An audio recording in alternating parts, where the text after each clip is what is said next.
Et bonjour à tous, je vous propose une petite vidéo pour vous montrer les dégâts qu'il y a eu au verger potager Saint-Tropique après les vents violents qu'il y a eu hier soir. Donc un gros orage qui s'est abattu, qui n'a pas duré forcément très longtemps, mais on a eu des vents qui ont été très forts. Et du coup, on va voir que dans le verger Saint-Tropique, pas mal de maïs et de tournesol ont pris très lourd. Donc là, j'ai quelques maïs qui ont réussi à tenir ou qui se sont redressés, mais j'ai aussi des maïs qui se sont cassés la gueule et certains qui sont totalement perdus, qui ne pourront pas se relever, ils ont été à moitié déracinés, voire cassés certains. Et pareil pour les tournesols. Donc là on voit un tournesol que j'avais pourtant mis sur un tuteur avec d'autres. Celui-ci il est complètement cassé, celui-là il devrait se relever, mais sinon j'en ai d'autres. Là regardez ce maïs qui est vraiment complètement mort. Alors je les avais pas butés ceux-là, donc du coup on se retrouve à avoir des maïs qui sont pas très solides. Et par contre, les tournesols que eux, j'avais quand même mis sur tuteur, certains, ils ont pris quand même assez cher. Alors celui-là, il devrait se rabattre aussi. Il n'a pas l'air d'avoir cassé. On voit que d'ailleurs, à l'endroit où j'avais mis une ficelle, ça a pas mal aidé.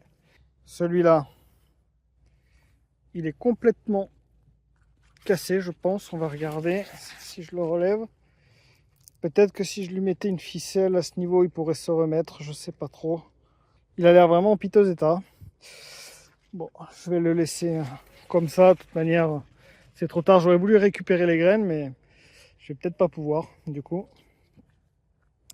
Les amarantes, quant à elles, elles ont bien tenu, mais je pense aussi que c'est dû au fait qu'elles sont pas très grandes. Elles devraient faire 2 mètres de haut. Et comme je l'avais dit dans une précédente vidéo, elles n'ont pas suffisamment poussé. Donc c'est un mal pour un bien, mais bon, c'est vrai que c'est pas non plus l'idéal. J'espère récolter les graines cette année pour pouvoir les ressemer l'année prochaine. On verra ça. Et donc, si on va voir ici, encore des maïs qui se sont cassés la gueule. Bon, je fais un tour très rapide pour voir les dégâts qu'il y a pu y avoir. Les arbres, quant à eux, ont très bien tenu. On remarque d'ailleurs que les arbres, j'ai supprimé tous les tuteurs à l'automne dernier. Je les ai supprimés parce que j'ai vu sur internet que certains indiquent que les arbres qui ne sont pas tutorés vont avoir plus de résistance justement au niveau des vents, etc. Donc il faut qu'ils prennent bien leur place et au bout d'un certain temps, les arbres sont beaucoup plus solides. Donc là, je ne sais pas si c'est le fait d'avoir supprimé ces tuteurs. Donc je dis à l'automne dernier, mais peut-être un petit peu plus, mais peut-être un peu avant. Ça fait, je dirais, peut-être 1 an au maximum où j'ai supprimé les tuteurs. Et du coup, ils s'habituent, j'imagine, à des vents violents, ce qui leur permet de résister beaucoup mieux. On remarque d'ailleurs sur ce kaki qui a 3 ans, il a pas mal de kakis là qui vont arriver à maturité prochainement, enfin à l'automne normalement. On va voir par ici, c'est pareil, pas mal de dégâts, des maïs qui sont tombés. Bon, pour les autres plants, c'est pas très gênant. Celui-là de tournesol, c'est surprenant, mais lui, il a très bien tenu. Il est pourtant énorme. Il fait 2,50 m de haut, mais il a vraiment un tronc très très épais. C'est celui qui a le tronc le plus épais, et lui, il a tenu sans aucun problème. Donc lui, ça pourrait être intéressant de récupérer ses graines, justement pour cette raison-là. Juste à côté, les mêmes tournesols, mais avec un pied beaucoup moins épais. Lui, il n'a pas du tout tenu. Et il s'est cassé. Là où ça m'embête plus, c'est pour les maïs, puisque j'en avais quand même assez peu au final, après avoir bien éclairci. Du coup, je risque d'avoir du mal à récupérer suffisamment de graines. Bon, je remarque quand même qu'il y en a quelques-uns qui ont tenu. Donc ça devrait être suffisant, en espérant que la pollinisation, qui est en ce moment d'ailleurs, comme on peut le voir, on a la fleur mâle et la partie femelle qui est ici. Et du coup, vu qu'il y a eu pas mal de dégâts, j'espère que la pollinisation sera suffisante, mais c'est vrai que ça peut être gênant. Donc la pollinisation du maïs se fait par le vent. Il faut quand même qu'il y ait pas mal de plants de maïs, en général regroupés, ce qui n'est pas trop le cas ici.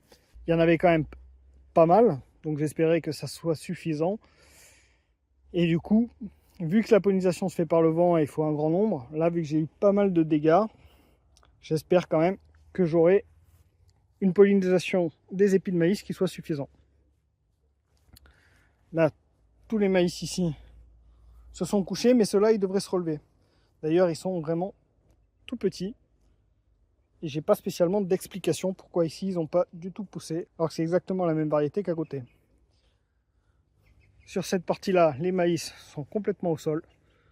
Bon, il faut avouer que j'ai fait quand même une grosse erreur, c'est que je les ai pas butés. Parce que si on va voir ceux qui sont butés à un autre endroit, donc au potager traditionnel, là, il y en a quasiment aucun qui sont tombés. Et bien sûr, je les avais butés il y a un mois. On va y jeter un œil rapidement.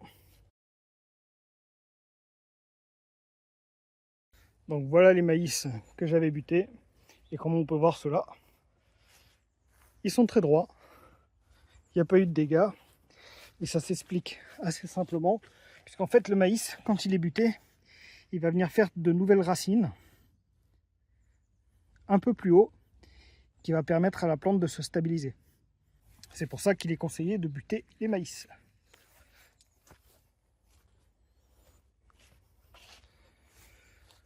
Bon, on voit quand même qu'il y en a un ou deux qui sont tombés, mais c'était des plus fragiles, donc c'est pas très gênant.